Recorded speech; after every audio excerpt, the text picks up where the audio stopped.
Shalom kepada seluruh jemaat GBP Taman Firdaus dimanapun berada. Selamat hari Minggu, selamat beribadah. Dan juga kepada Bapak Ibu, Saudara-saudari yang sedang menyaksikan video ini. Tuhan Yesus memberkati kita semua. Hari ini saya akan menyampaikan satu kebenaran firman Tuhan buat Bapak Ibu, Saudara dan saya, yang saya ambil dalam kitab Lukas. Namun sebelum saya menyampaikan kebenaran firman Tuhan sebagai orang percaya, mari kita bersatu hati dalam doa. Allah pencipta langit dan bumi, hamba bersyukur berterima kasih untuk kasih setiap penyertaan yang Bapa berikan dalam kehidupan kami. Terima kasih untuk hari baru yang Bapa berikan dalam kehidupan kami. Bapa, ampuni dosa dan salah hamba, layakkan dan kuduskan hamba. Biarlah Roh Kudus menuntun hamba dalam menyampaikan kebenaran firman-Mu. Setiap kuasa gelap, kuasa dunia yang mau mengganggu di saat hamba menyampaikan kebenaran firman ini, hamba tolak dalam nama Yesus. Berkati jemaat yang mendengarkan firman ini, biarlah kebenaran firman ini boleh ditanam, ditaburkan, dan boleh bertumbuh dan menghasilkan buah. Berkati dari awal pertengahan sampai akhir. Dalam nama Tuhan Yesus hamba berdoa dan mengucap syukur kepadamu. Haleluya, amin. Baiklah Bapak Ibu, Saudara-saudari yang dikasihi dalam nama Tuhan Yesus, tanpa terasa kita sudah memasuki tahun 2026, tahun yang banyak tantangan dan rintangan. Awal tahun ini kita dikabarkan dengan banjir di mana-mana, hujan yang cukup tinggi sehingga beberapa tempat di daerah Jabodetabek terendam banjir. Itu semua karena kebaikan Tuhan. Kata hujan, jangan lihat apa yang turun tetapi apa yang akan tumbuh. Nah, hari ini kita akan sama-sama belajar kebenaran firman Tuhan. Saya ambil dalam Injil Lukas pasal 4 ayat 18 sampai 19. Saya akan membacakan buat Bapak Ibu, Saudara dan saya. Demikian bunyi firman Tuhan. Roh Tuhan ada padaku. Oleh sebab ia telah mengurapi aku untuk menyampaikan kabar baik kepada orang-orang miskin. Dan ia telah mengutus aku untuk memberitakan pembebasan kepada orang-orang tawanan dan penglihatan bagi orang-orang buta, untuk membebaskan orang-orang yang tertindas, untuk memberitakan tahun rahmat Tuhan telah datang. Amin. Demikian jauh pembacaan firman Tuhan pada hari ini. Berbahagialah kita yang mendengarkan dan mau melakukan dalam kehidupan kita sehari-hari. Baiklah Bapak Ibu, Saudara-saudari yang dikasihi dalam nama Tuhan Yesus, hari ini saya akan memberikan tema yaitu tahun pembebasan. 2026 adalah tahun pembebasan bagi kita. Nah, Bapak Ibu, Saudara-saudari yang dikasihi dalam nama Tuhan Yesus, kalau dalam kita baca dalam nats ini, Lukas 4 ayat 18 sampai 19 ini, sebenarnya Lukas mengutip dari kitab Yesaya 60 ayat 1 sampai 2. Di situ kalau Bapak Ibu baca dengan Yesaya 61 ayat 1 sampai 11, di situ disebutkan dalam lembaga Alkitab memberikan tema kabar selamat dari Sion. Kenapa Yesaya menyampaikan kabar selamat dari Sion? Jadi pada saat itu bangsa Israel sudah mengalahkan semua bangsa-bangsa yang mereka tinggal di Israel. Mereka dipimpin oleh raja-raja, tetapi akhirnya raja-raja terpecah belah menjadi kerajaan Israel utara dan selatan, dan mereka tidak lagi mengandalkan Tuhan sebagai Allah dalam Tuhan dan juru selamat dalam kehidupan mereka. Sehingga Nabi Yesaya berulang-ulang dalam kitab Yesaya pasal 1 sampai 35 itu menyampaikan teguran kepada bangsa Israel dan beberapa bangsa, bertobatlah, karena kalau kamu tidak bertobat dan tidak kembali kepada jalanmu, maka engkau akan dibuang, engkau akan dikeluarkan dari bangsa itu dan akan ditawan oleh bangsa-bangsa luar. Tetapi ketegaran bangsa Israel, mereka merasa mereka adalah umat pilihan Tuhan, sehingga mereka tegar tengkuk. Padahal Nabi Yesaya berulang-ulang berkata, bertobatlah, bertobatlah, jangan tinggalkan Tuhan Allah, Sang Pencipta yang sudah membawamu keluar dari tanah Mesir untuk tinggal di tempat ini. Tapi bangsa Israel tegar tengkuk, sehingga akhirnya bangsa Israel dibuang ke Babel. Nah, dalam pembuangan itu Yesaya masih terus menyampaikan, bertobatlah, bertobatlah, jangan keraskan hatimu. Sehingga kalau dalam ayat Yesaya 61 ini kabar keselamatan, kabar selamat dari Sion. Jika engkau bertobat, maka engkau akan dipulihkan. Jika engkau bertobat, engkau akan dipulangkan. Nah, Lukas mau memperingatkan kepada orang-orang Israel pada saat itu. Kalau kita baca dalam Lukas 16 Lukas 4 ini, di situ dengan perikop yaitu Yesus ditolak di Nazaret. Nah, hari ini kita akan sama-sama belajar tahun pembebasan. Kenapa Yesus bisa ditolak di tanah kelahirannya di Nazaret. Jadi pada saat itu Bapak Ibu, Yesus datang ke Nazaret pada hari Sabat. Dia masuk dan dia untuk diserahkan untuk membuka kitab Taurat. Dan pada saat dia membuka, ada dalam Yesaya dalam kitab Yesaya 60 ayat 1 sampai 2. Tetapi di situ ditulis dalam Lukas mengutipnya dari Yesaya 61 ayat 2. Nah, pada saat Yesus menyampaikan, tegar tengkuk orang Israel juga masih, sehingga mereka menolak Yesus sebagai Tuhan dan Juru Selamat. Mereka berkata, siapakah dia? Kita mengenal ibunya, saudara-saudaranya ada di sekitar kami. Dari mana hikmat yang datang daripadanya, sehingga akhirnya Yesus ditolak pada saat itu.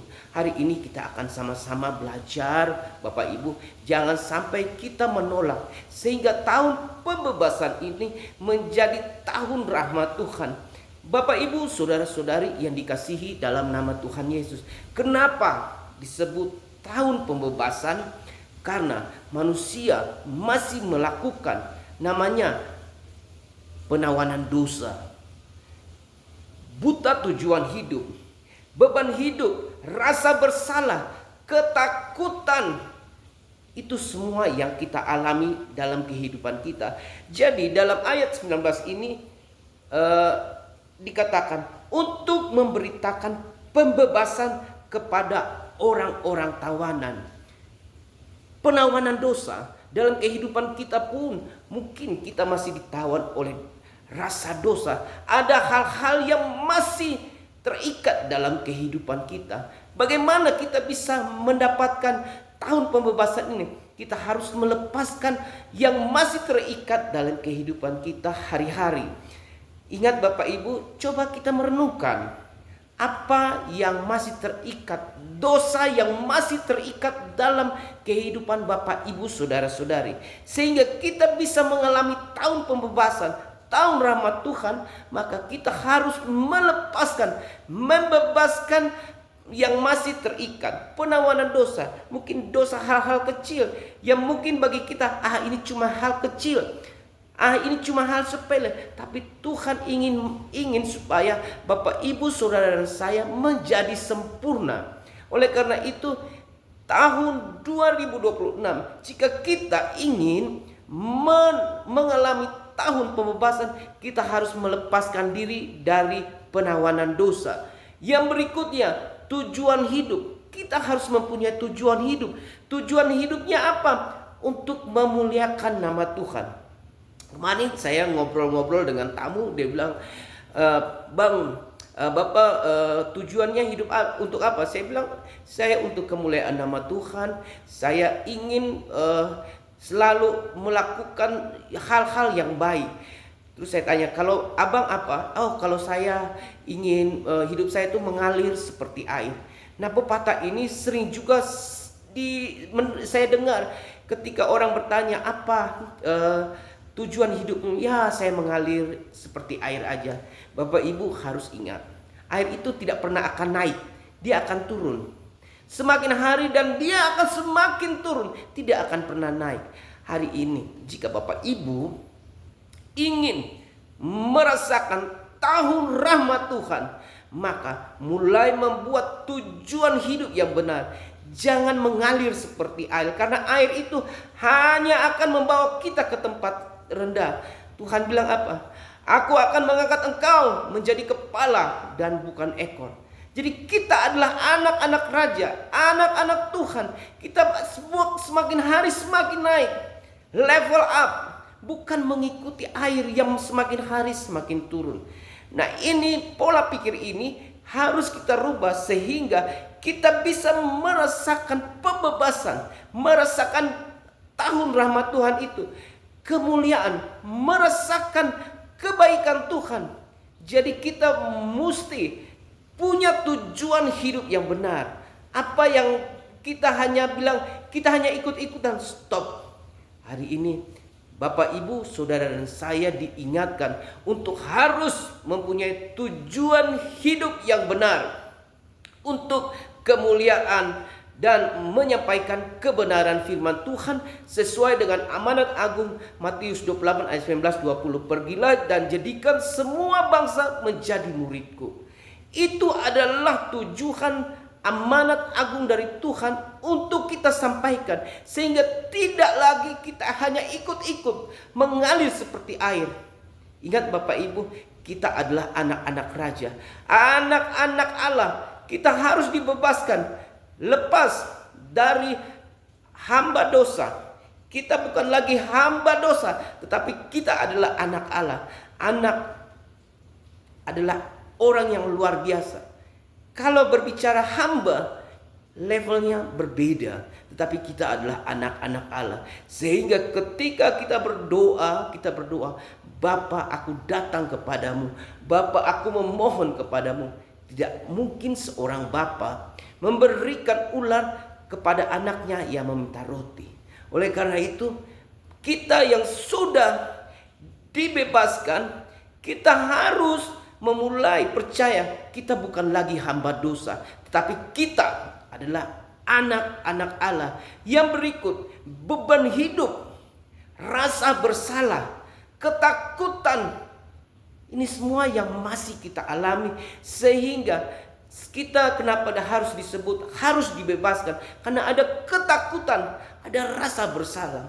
Dalam kehidupan kita pun, dalam pasangan hidup, mungkin kita bilang kita harus saling terbuka dengan pasangan kita. Tetapi mungkin ada hal-hal dari 1 sampai 10 mungkin kita bisa terbuka dengan pasangan kita. Tetapi ada 1-2 hal mungkin kita akan berbicara dengan Tuhan. Oleh karena itu, supaya kita mau dibebaskan, kita harus terbuka, saling menerima. Firman Tuhan berkata, keterbukaan adalah awal dari pemulihan. Jadi Bapak Ibu, jangan pernah malu, jangan pernah ragu, jangan pernah merasa gengsi untuk menyatakan, menyampaikan apa isi hatimu kepada pasangan kita masing-masing. Karena keterbukaan adalah awal dari pemulihan. Ketika kita masih menutup, kita menutup dosa itu, maka iblis begitu senang. Tetapi ketika kita membuka dosa itu, iblis menjadi malu dan kita dimuliakan. Ingat, ketika kita mengaku dosa kita mengungkapkan rasa yang selama ini tersembunyi, rahasia-rahasia tersembunyi. Artinya kita mempermalukan iblis dan kita dimuliakan oleh nama Tuhan. Jadi itulah kenapa kita disebut tahun ini tahun pembebasan, karena manusia masih tertawan dengan dosa. Yang kedua, tujuan hidup belum jelas. Yang ketiga, beban hidup, rasa bersalah, ketakutan. Ini kita harus bebaskan dulu, sehingga kita ingin mendapat pembebasan dan rahmat Tuhan itu, kita selesaikan yang ini dulu. Nah, bagaimana supaya kita mengalami tahun pembebasan? kita harus menerima identitas baru. Identitas baru apa? Kita meninggalkan kehidupan kita yang lama dan masuk dalam kehidupan baru. Sama seperti bangsa Israel, ketika mereka tegar tengkuk, mereka tidak mau mendengar Nabi Yesaya menyampaikan, maka mereka dibuang ke Babel. Nah, pada saat itu mereka merasakan, oh ternyata kami salah. Akhirnya mereka kembali kepada Tuhan. Nah, identitas baru. Capek Bapak Ibu sebenarnya kalau kita mau mengatakan identitas baru. Setiap hari Minggu kita datang ke gereja, kita berdoa, Tuhan ampuni, Tuhan ampuni dosa kami, Tuhan ampuni. Setelah pulang kita melakukan lagi dosa itu lagi. Dalam Galatia 3 ayat 3 sampai 4 berkata begini. Adakah kamu sebodoh itu? Kamu telah mulai dengan roh. Maukah kamu sekarang mengakhirinya di dalam daging? Sia-siakah semua yang telah kamu alami sebanyak itu? Masakan sia-sia. Jadi Bapak Ibu, capek sebenarnya kalau Bapak Ibu masih terikat dengan dosa. Sia-sia. Sia-sia Bapak Ibu datang ke gereja dan menangis. Setelah itu kembali lagi. Sia-sia yang kita sudah alami sebanyak itu. Kita sudah memulai di dalam roh. Jangan mengakhirinya di dalam daging. Galatia mengatakan, sia-siakah semua ini? Kamu sudah memulainya di dalam roh. Jangan mengakhirinya di dalam daging. Hari ini kita harus menerima identitas baru. Meninggalkan masa lalu kita. Paulus berkata, masa laluku adalah sampah. Saya tidak mau melihat lagi. Ketika kita sudah berjalan, jangan pernah lagi melihat ke belakang. Istri Lot ketika keluar lari, Tuhan bilang jangan melihat ke belakang. Tetapi ketegaran dan ketakutannya, maka dia melihat ke belakang. Dan akhirnya dia menjadi tiang garam. Hari ini Bapak Ibu sudah menerima Tuhan Yesus sebagai Tuhan dan Juru Selamat. Mari yang sudah menerima identitas baru, jangan lagi mau menoleh ke belakang. Jangan lagi mau menoleh. Karena itu adalah masa lalu yang akan membuat kita tidak akan bertumbuh. Tetapi kita pandang sekarang ke depan. Kita adalah anak-anak Allah, empunya kerajaan surga. Yang kedua, bagaimana supaya kita mengalami tahun pembebasan, yaitu hamba dosa.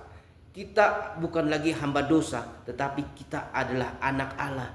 Sebagai anak-anak Allah, kita percaya kita sudah menang, kita sudah dibebaskan.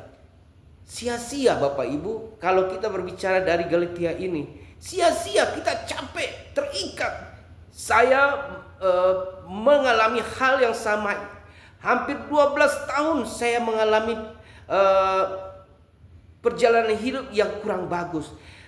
Dalam dosa, keluar masuk. Saya bilang bertobat, keluar masuk, akhirnya capek. Dan firman ini yang menguatkan, sia-sia kamu selama ini. Masakan sia-sia. Kamu sudah memulai dalam roh, masa harus mengakhiri dalam daging? Hari ini firman Tuhan, Roh Kudus mau mengingatkan kepada Bapak, Ibu, Saudara dan saya. Jangan lagi melihat ke belakang. Kita harus meninggalkan kehidupan kita yang lama. Karena hidup kita bukannya aku lagi, tetapi Yesus Kristus yang hidup di dalam kehidupan kita. Sehingga kita bisa mengalami tahun pembebasan, tahun rahmat Tuhan. Jadi kita tidak lagi mendengar, oh dia mengalami mujizat, oh di sana mengalami kesembuhan, di sana mengalami hal-hal anugerah yang luar biasa. Hari ini kita punya komitmen, bilang, Tuhan, saya ingin merasakan mujizat-Mu. Saya ingin merasakan kebaikan-Mu. Saya ingin merasakan kesembuhan, kebaikan-Mu. Saya tidak lagi mau mendengar kata orang, tetapi saya mau mengalami sendiri. Oleh karena itu, masuk dan tinggal dalam kehidupan kita. Nah, Bapak, Ibu, Saudara-saudari yang dikasihi dalam nama Tuhan, mengalami mujizat Tuhan tidaklah mudah. Kita harus meninggalkan semua beban yang selama ini tertawan dalam kehidupan kita. Yang ketiga, bagaimana supaya kita mengalami tahun pembebasan, yaitu kita harus punya harapan baru, memiliki harapan masa depan yang pasti. Nah, harapan yang pasti itu ada di dalam mana? Dalam Yesus Kristus. Tidak ada punya harapan selain hidup di dalam Tuhan Yesus.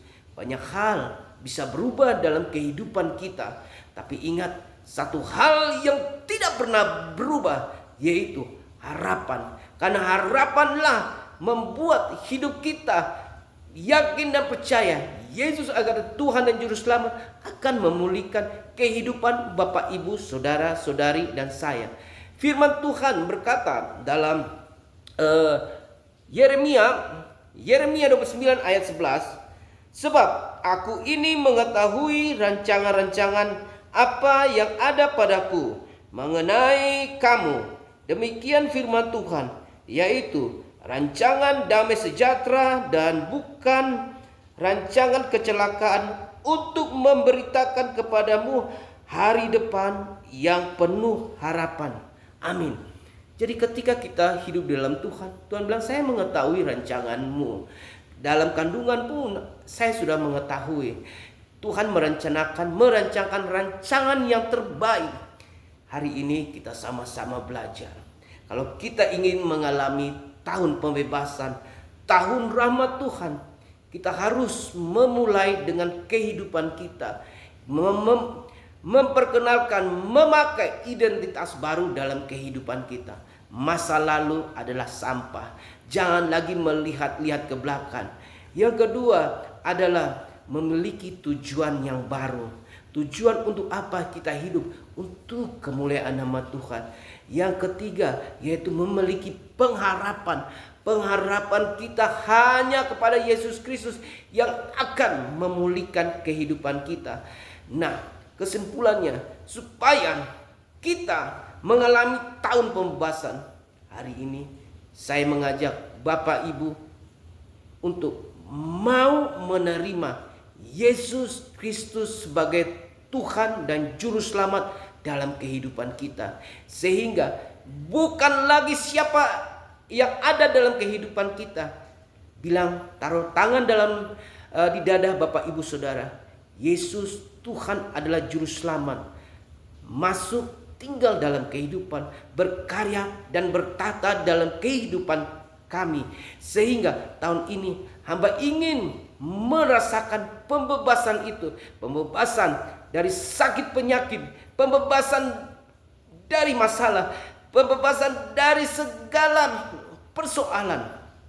Jadi kita tidak lagi mendengar kata orang, tetapi kita ingin supaya kita juga mengalami tahun pembebasan. Demikian firman Tuhan. Biarlah kebenaran firman Tuhan ini memberkati Bapak, Ibu, Saudara-saudari, dan bisa mengalami tahun pembebasan asalkan mau menerima Yesus Kristus sebagai Tuhan dan Juru Selamat dalam kehidupan kita. Mari kita bersatu hati dalam doa. Allah pencipta langit dan bumi, hamba bersyukur untuk penyertaan-Mu. Biarlah firman yang sudah hamba sampaikan ini boleh memberkati kami semua. Bebaskan kami Tuhan Yesus daripada penawanan dosa. Yang bebaskan kami dari segala sakit penyakit. Bebaskan kami dari setiap masalah. Bebaskan kami dari setiap pergumulan kami. Dan saat ini kami mau menerima Engkau sebagai Tuhan dan Juru Selamat. Masuk, tinggal, berkarya dan bertata dalam kehidupan kami. Terima kasih Tuhan Yesus untuk firman-Mu. Hanya di dalam nama Yesus Kristus hamba berdoa dan mengucap syukur kepadamu. Haleluya. Amin. Shalom. Tuhan Yesus memberkati kita semua.